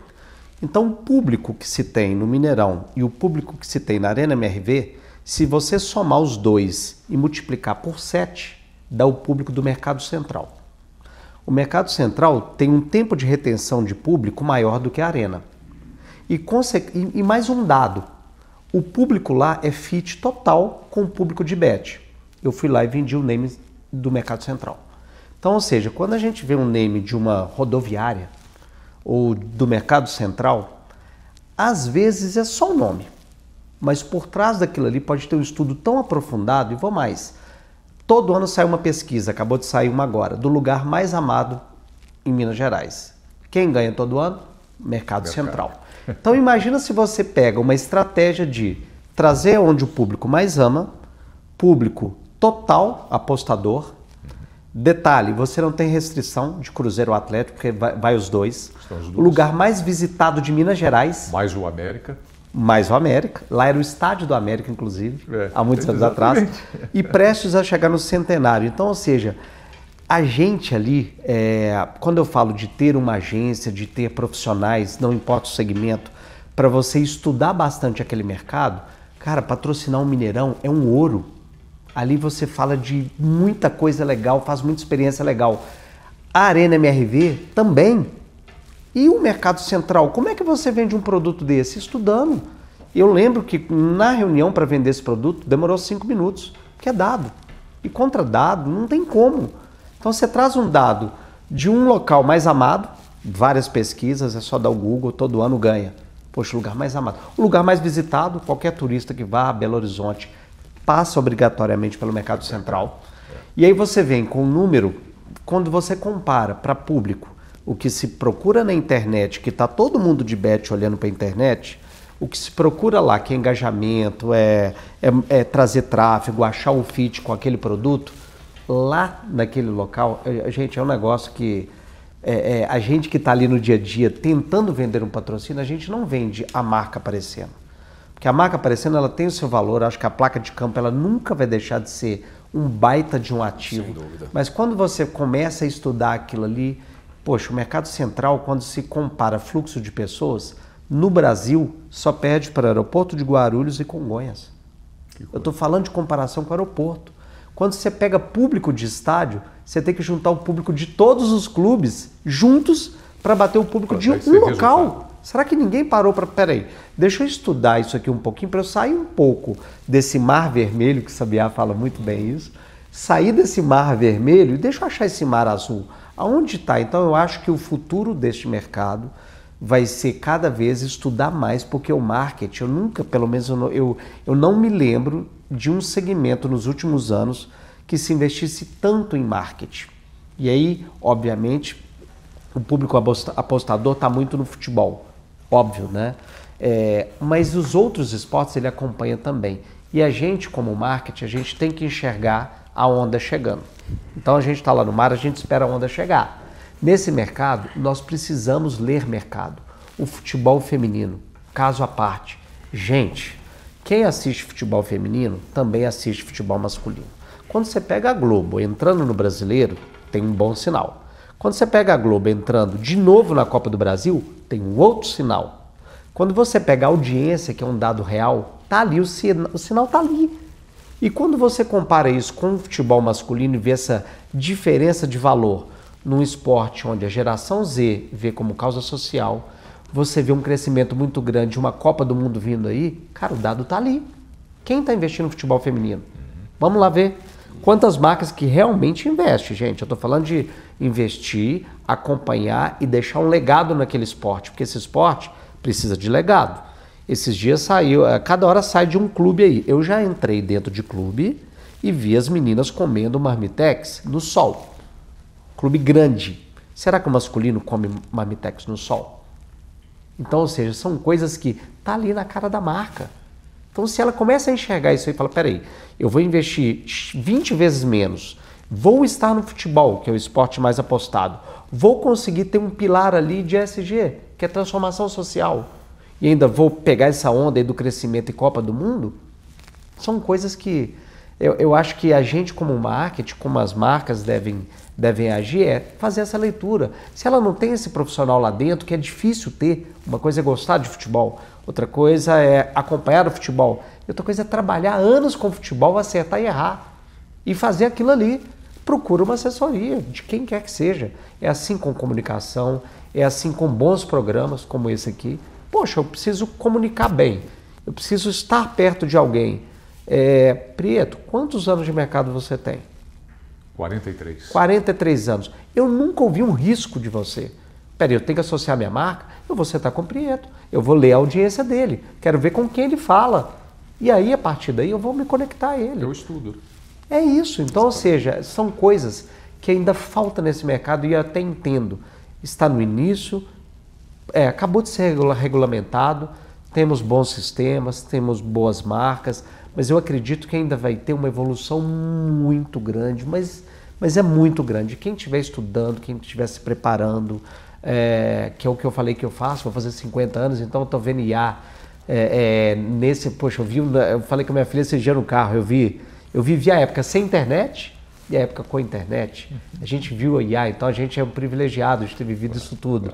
Então, vamos ver uma crescente muito grande nesse mercado. Ele não vai acabar. Os patrocínios não vão acabar. Talvez eles vão ser melhor estudados, para ser melhor implementados, para as marcas terem um crescimento aí mais eficaz. E é um mercado que está exigindo isso cada vez mais, porque, de fato, é um mercado muito comoditizado. A gente, há 3 anos atrás, quando eu cheguei aqui, a gente tinha empresas que faziam uma propaganda assim, o Pix mais rápido da categoria. Não, aqui você consegue sacar e depositar no mesmo dia. Ah, nossa plataforma funciona bem. Peraí, plataforma funciona bem é default, tem que funcionar. Receber meu dinheiro, como assim é um diferencial de mercado? E a gente está falando dessa questão de comoditização, e o Gustavo aqui não deixa mentir, são 15 empresas que são concorrentes entre si, que utilizam a mesma tecnologia. A Playtech também é uma provedora de plataformas, que vários concorrentes utilizam a plataforma Playtech. Então, deixa de ser tecnologia, deixa de ser o Pix mais rápido, até porque você tem hoje 3, 4, 5 grandes provedores de meio de pagamento que provêm para o mercado inteiro. Então, o diferencial vai ser cada vez mais nessa sofisticação de entender qual é o meu nicho de mercado, qual é a experiência que eu dou a esse cliente. A gente, por exemplo, nesse pós-regulamentação, um mês de janeiro, todo mundo até comenta que assim, foi um mês muito complexo para as casas de apostas, porque você entrou com a nova regulamentação e esse arcabouço todo é como se o mercado começasse todo de novo do zero, porque você precisava fazer com que aqueles clientes que você tinha na sua plataforma pré-regulamentação, eles entrassem novamente e fizessem todo o processo de onboarding novamente. Eu me lembro que isso foi assim, uma loucura, porque era super complexo. A gente é uma empresa de tecnologia, a gente teve que investir tempo para sentar com essas equipes do exterior, juntamos essas equipes, inclusive numa feira lá em Barcelona, para aproveitar provedor de KYC, Playtech, galera, para discutir esse processo, porque em algumas empresas esse processo simplesmente de abertura de conta estava chegando a levar 8, 10 minutos. Então você imagina um produto tecnológico que você está oferecendo uma experiência que é para a pessoa entrar e usufruir de algo que você chama de entretenimento, ele vai gastar 10 minutos, é impensável isso. E o investimento de energia, de tempo foi tão grande em todas as frentes, e aí não era uma frente só de tecnologia, porque eu tinha que entender com marketing qual que é a melhor jornada desse cliente, eu tenho que olhar dado para saber assim, ele tá deixando de fazer o processo aonde? No reconhecimento facial, porque minha câmera não está funcionando, ou é o geolocation que não está funcionando bem, então meu provedor de geolocation precisa oferecer uma solução tecnológica melhor, ou a minha instabilidade de plataforma não está provendo essa solução. Eu cheguei a ir a Brasília para discutir com a SPA, eventualmente flexibilizações no processo, porque eu lembro que eu sentei com eles para dizer, olha, nós precisamos olhar isso do ponto de vista que se esse processo não for suficiente para o jogador, ele vai para o ilegal. Sim. Aí é ruim para todo mundo, que é o perde-perde, porque aí perde o governo, perde a sociedade, perde as casas de apostas regulamentadas. E a gente chegou lá em abril, e até foi interessante, que o galera se tornou o onboard mais rápido do mercado, com um processo que levava 2 minutos. Então a gente conseguiu melhorar bastante esse processo, mas teve que ser uma discussão, e eu digo, é uma discussão constante, de você olhar dado. A pessoa está saindo na hora que ela está preenchendo a conta corrente, porque eu lembro que um dos requisitos, inclusive, era preencher dado de conta corrente.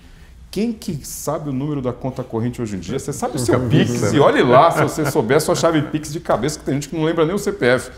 Mas esse tipo de discussão para entender assim, poxa, que solução tecnológica que eu posso desenvolver para facilitar a vida desse meu cliente, porque 40% do público está abandonando aqui.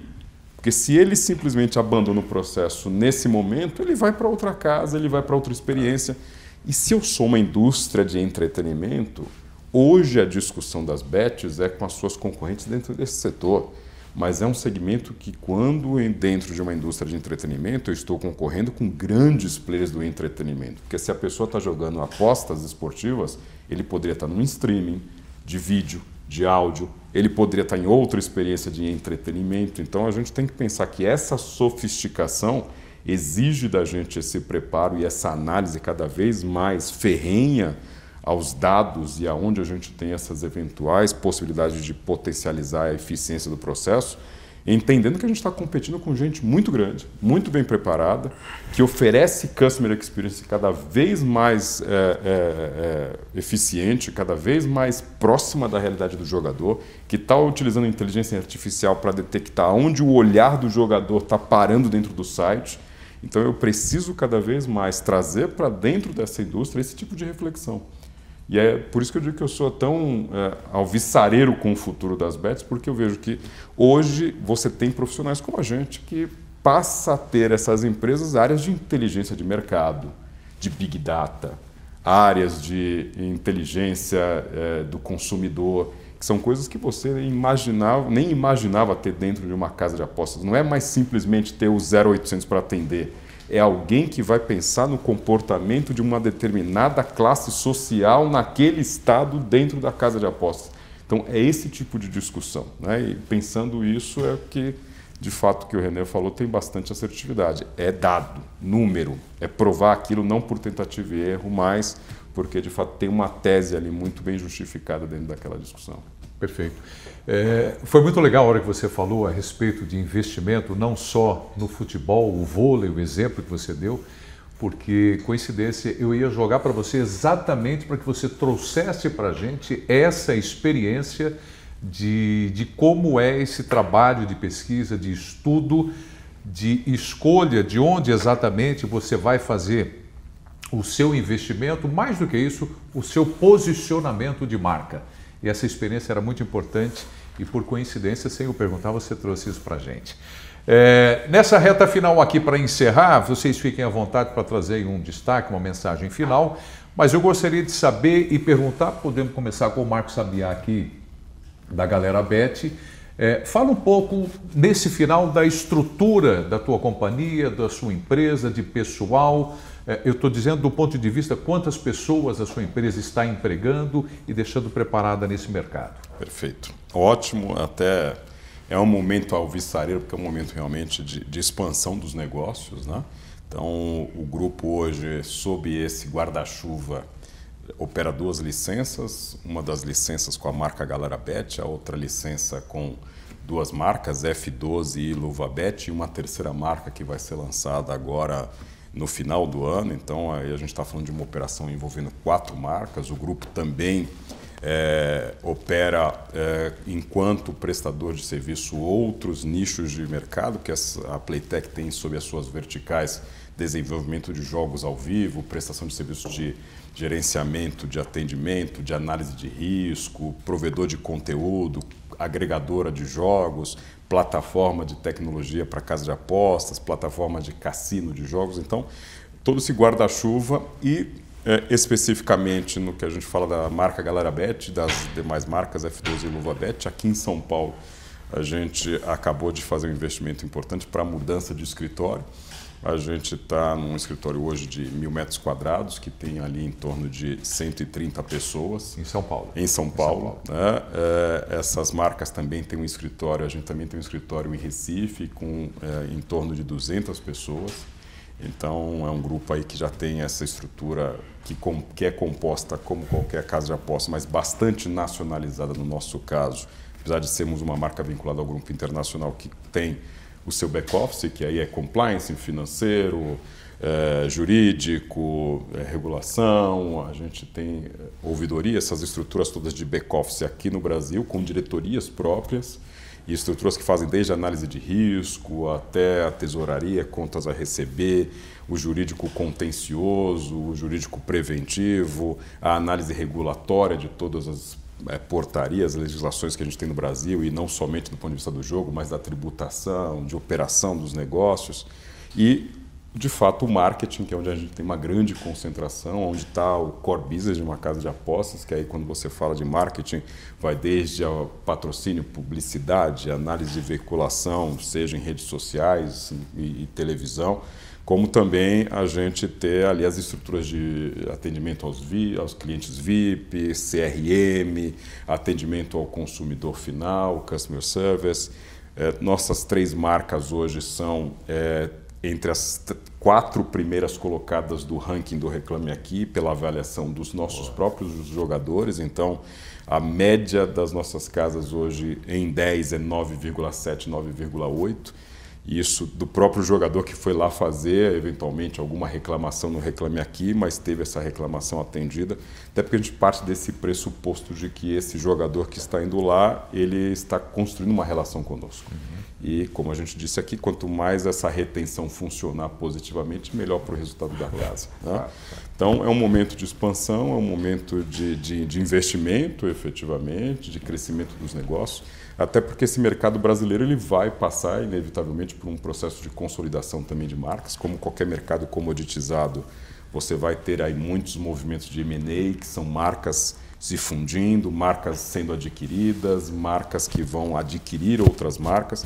E eu entendo que também até por conta de uma estabilização do processo legislativo no Brasil, dessa necessária estabilização das discussões com os agentes públicos, muitos investidores internacionais vão se sentir mais confortáveis em olhar para o mercado brasileiro e adentrar o mercado brasileiro, seja com parceiros nacionais, seja adquirindo marcas nacionais, ou seja até mesmo partindo com operações Greenfield, que eles nasçam com esse investimento nas suas próprias marcas. Mas parte desse pressuposto de que é um movimento alvissareiro e a gente da Galera Bet tentou construir ao longo do tempo essa reputação de uma marca séria, de uma marca associada à vanguarda, de uma marca associada a uma prestação de serviços de excelência, para estar posicionado de fato nesse momento de crescimento e poder responder a esse momento com bons produtos, com uma experiência de excelência para o jogador e, ao mesmo tempo, uma relação de longo prazo com a sociedade brasileira. Tá ótimo. Gustavo Salvador, sua mensagem aqui, seu destaque da Emplay Soft, por favor, no encerramento aqui do nosso debate Bet. Claro, primeiro agradecer pela presença, foi muito bom dividir experiência com quem está há tanto tempo na estrada e que vem muito antes de Bet também. A Emplay, como eu mencionei, é uma empresa europeia, a gente está focado 100% no Brasil, a gente processa hoje mais de 150 milhões de bets por dia. Dentre os nossos clientes, a gente deve ter pelo menos 2 ali que é top 10, top 15, a gente tem mais outros clientes que estão dentro dessa figura. É importante mencionar que a regulamentação que bate no operador, ela bate na plataforma também. Então, assim como a Playtech, a gente teve que passar por todos os crivos da SPA. Então, a gente teve que fazer todos os certificados de plataforma, de integridade, de integração com os provedores, do mesmo jeito que o provedor teve que fazer também, né? Então, a própria PG Soft que a gente comentou no início, teve que ir atrás do próprio certificado para mostrar que ele estava tudo regular. E isso traz uma tranquilidade para o jogador. É uma plataforma que a gente tenta juntar as duas coisas, tenta trazer essa experiência de estabilidade, digamos, não instabilidade, né? A gente tenta trazer essa experiência de estabilidade. A gente sabe que às vezes o fluxo de tráfego ele é variável, então a gente precisa de alguma dinamicidade nos servidores para poder aguentar um tráfego grande, depois diminuir ele, manter o custo de uma maneira saudável, mas que o jogador nunca sofra nenhum tipo de problema em relação a isso. A empresa ela tem mais de 20 anos de experiência no iGaming, mas eles passaram acho que os últimos 16 anos focados no mercado asiático e europeu. E aí nasceu uma nova empresa que é a Emplaysoft e essa nova empresa ela é focada no mercado brasileiro. Ou seja, é muito tempo de experiência, na outra operação devia ter mais de 1.500 sites. Agora a gente está um pouco mais focado em ter o Brasil como principal player mundial. Eu acho que o encontro de maneira geral foi muito bom trazer a importância da retenção. Acho que quando a gente comenta muito sobre imposto, faz sentido levar em consideração tecnologia, sim, até para o operador está muito estrangulado no dia a dia, e aí quando ele não tem retenção, ele vê o resultado final. Eu lembro que quando eu estava no iGaming, eu não conhecia o termo do NetPL que eles brincavam, que era o lucro em cima do GGE, o lucro em cima do total de depósito da casa no dia, que era uma maneira de controlar diante de tanto que eu tinha de depósito, quanto sobraria no meu bolso. Não é necessariamente o GGR, não é necessariamente o NGR, que são métricas mais comuns, mas era uma maneira de controlar aquilo ali.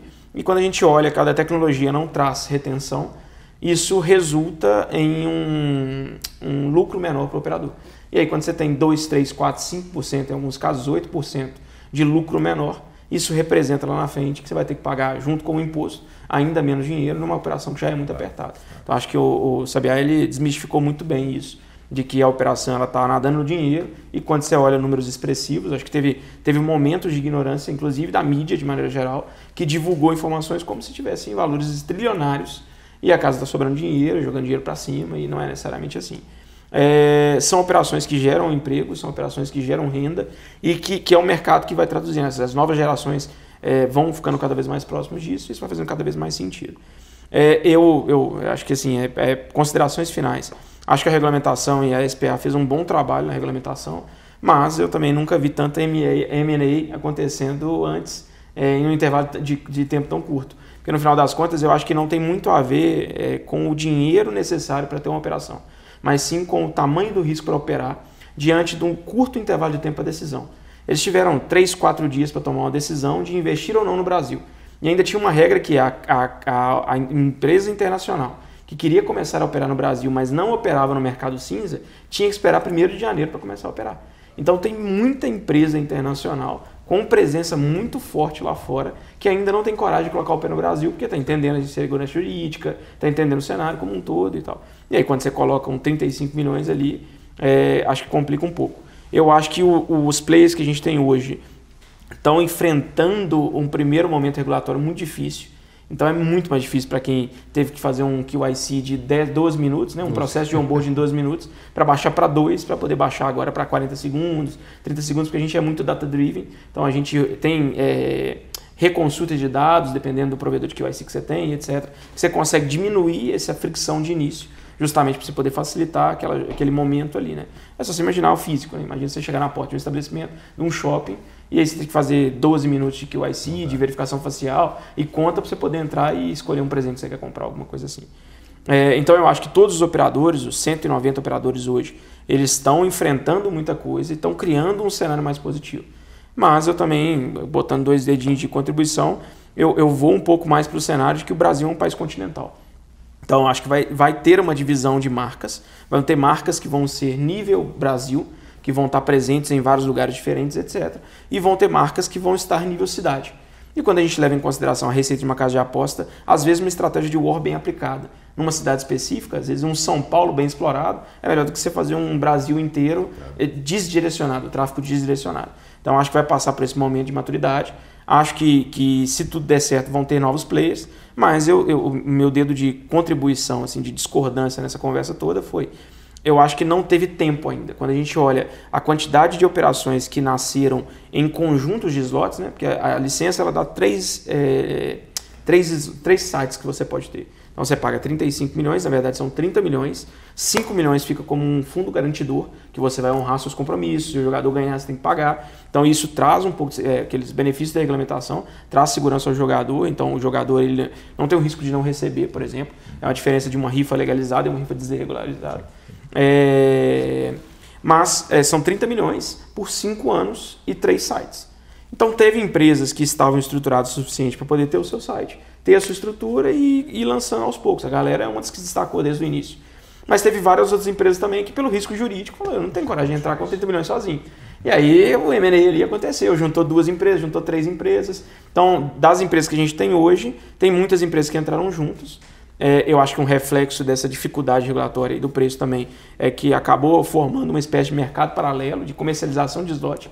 Ou seja, eu quero rodar, eu não sei quando que a SIGAP vai liberar uma nova análise, porque a gente, de novo, né, a gente está no mês 10 agora, a gente não teve praticamente, ou eu estou para dizer, nenhuma análise de operações esse ano. Todas as análises vieram de setembro do ano passado, tirando algumas especificações, alguns detalhes jurídicos que entrou via mandato judicial e aí teve uma espécie de reanálise.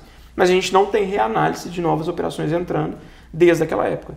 Então, sim, acho que o Sabiá foi preciso. Teve um cenário de empresas desreguladas, que não tinham diretores estatutários e etc. Mas teve muita gente que tinha e não teve a oportunidade de apresentar, porque ainda não aconteceu de serem chamados de novo e etc. Então, acho que o mercado tem muito para crescer, mas não dá para esquecer o potencial do Brasil, né? A gente tem uma população de quase 250 milhões de pessoas. E o engraçado é que o Brasil, isso é uma informação interessante, que vem muito sobre o que a gente está falando sobre crescimento. O Brasil hoje ele tem a penetração da bet no Brasil, ela é praticamente oposta de países mais consolidados. Então, pessoas mais velhas que normalmente às vezes aprendem a jogar de maneira física e depois vão para o online, no Brasil não acontece. Então a gente tem o oposto, um excesso de marketing de influência, um excesso de marketing de times. Logo, a faixa etária de aposta no Brasil é de 25 a 43, 25 a 45. É mais raro a gente quebrar essa barreira, até porque a gente ainda tem esse estigma da sociedade e a gente não tem o físico liberado. Quando a gente não tem o físico liberado, a curva de aprendizado dificulta bastante, entendeu? Então, marcas que investem em produtos, aí é claro que eu sou o cara suspeito da mesa para dizer sobre produto, mas um onboard facilitado, uma gamificação para o jogador, a parte de instrução de maneira geral, para você poder tirar essa curva de aprendizado e poder fazer o papel do físico, né, de instruir e educar, no sentido de entender como é que se joga um tigrinho, como é que funciona e etc. Acho que passa muito sobre produto. E ele bate muito de frente com retenção, entendeu? Então é isso, o lucro da casa está diretamente ligado ao tempo que o seu jogador fica. O jogador fica pouco tempo, o lucro no final do dia é pior, entendeu? E o lucro pior, com a mesma quantidade de imposto, o cara não consegue sobreviver numa licença de 35 milhões. Mas acho que é isso, acho que os dedinhos de prosa é isso. Legal. Renê Salviano, da Hitmap, sua mensagem final, por favor. Bom, eu acho que eu queria deixar a mensagem mesmo de segurança. Acho que segurança ela serve para todas as partes. Para quem usa como entretenimento, que deve ser usado como entretenimento, acho que essa mensagem ela não pode ser um marketing puro e simples, é uma mensagem que ela deve ser verdadeira, porque se o público perceber que ela é verdadeira, eu acho que pode ser um diferencial para as marcas. Segurança para players, que somos nós três, por exemplo, eu como agência, Gustavo como uma empresa de sistema que presta serviço para as marcas e o Sabiá como marca. Eu acho que a gente tem que pensar em segurança, todos nós.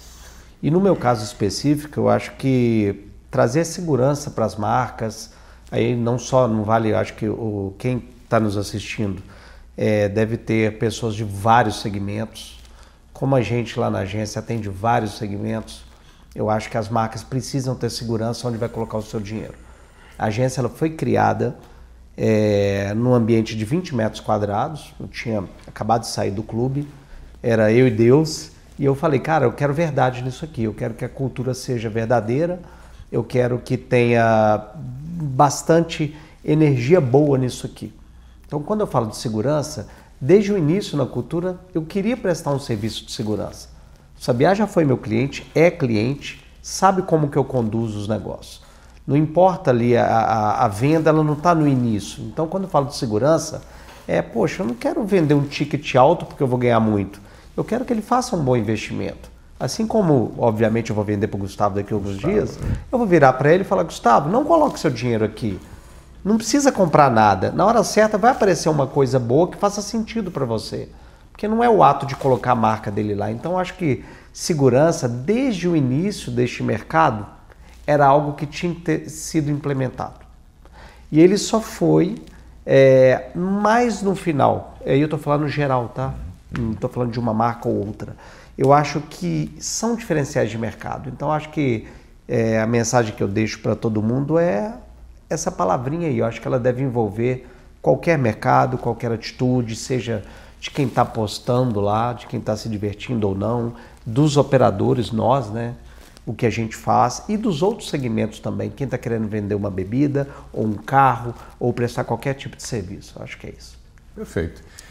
Muito obrigado pela presença de vocês, trazendo conhecimento aqui, informações e essa mensagem final. Pessoal, aqui no Debate Bet, hoje, junto com a Suprema Bet, recebendo o Marcos Sabiá, CEO da Galera Bet, Gustavo Salvador, diretor da Emplay Soft, e o Renê Salviano, CEO da Hitmap, acrescentando ainda mais para o Debate Bet. Muito obrigado pela sua companhia e até o próximo programa. Fique à vontade para deixar o seu comentário aqui e as suas perguntas também. Até a próxima, turma. Tchau.